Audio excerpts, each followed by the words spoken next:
The original sign was in our corn barn, which is now our garage, when we bought the property. Unfortunately, my dad eventually claimed the sign, but we're not sure whatever happened to it.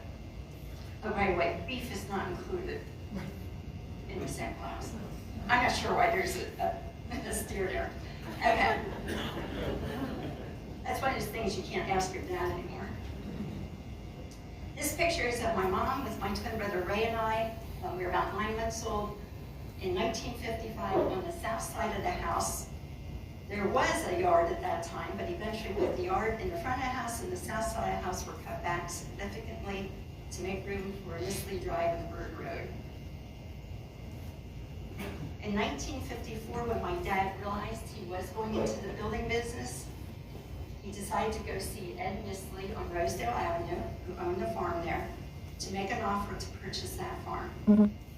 After talking it over with his sister, Mr. Nisley declined the offer. So Dad made him a second offer, and this one they accepted.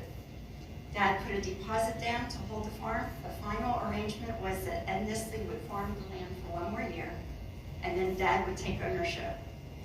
Nisley almost reneged on the deal because he was concerned that my dad was overextending himself financially, but Dad reminded him that deal's a deal. So on August 30th, 1955, the sale was finalized. My two uncles, Harry and Layman Shope, helped Dad farm the land. And at that point, my dad was farming, building houses, and driving a school bus on the side, which is probably why he was never home. In March of 1955, Shope Gardens had taken off. 52 houses had been built. They were building about 10 houses at a time, but had reached as many as 25 houses at one time. They had laid out a number of building lots, and they were approved by the state to put in septic systems. One day, Dad got a visit from Truman Horner, who was the head of the Highspire Borough, and his suggestion was that this development be annexed into Highspire and hook onto their city sewage. But Dad said no, he wanted the development to become part of the Middletown Borough because he liked their schools.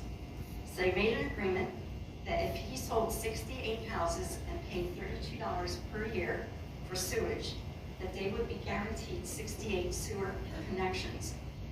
At that point, they had sold 52 houses already, so in less than 2 years, they sold 68 houses. Highspire paid 1/3 of the sewer lines. Dad said he paid 2/3 of the costs, and he felt he had a good deal on that.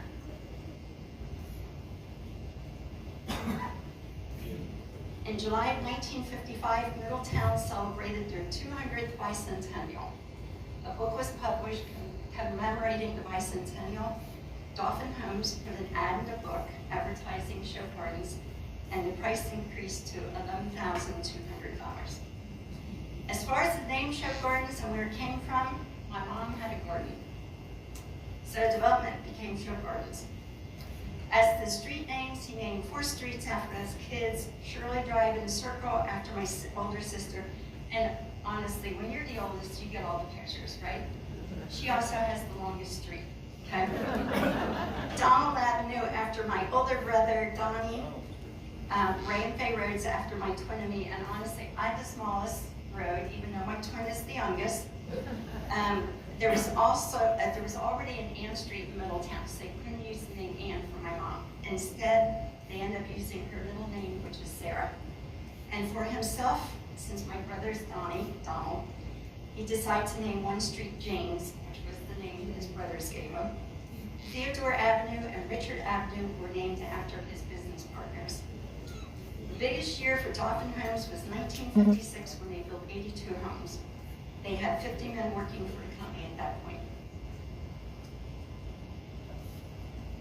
One of the strong points for selling a Shope Garden house was that they had concrete cellar walls, basement walls.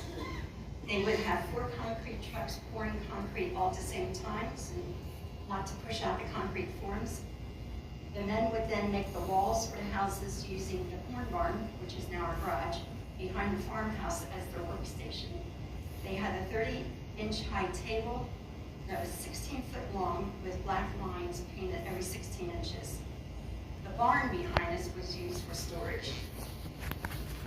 Initially, there were 5 styles of houses that you could buy.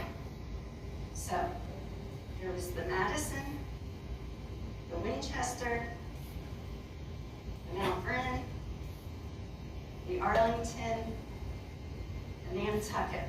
Not too many of those. Kenyon's have one of those.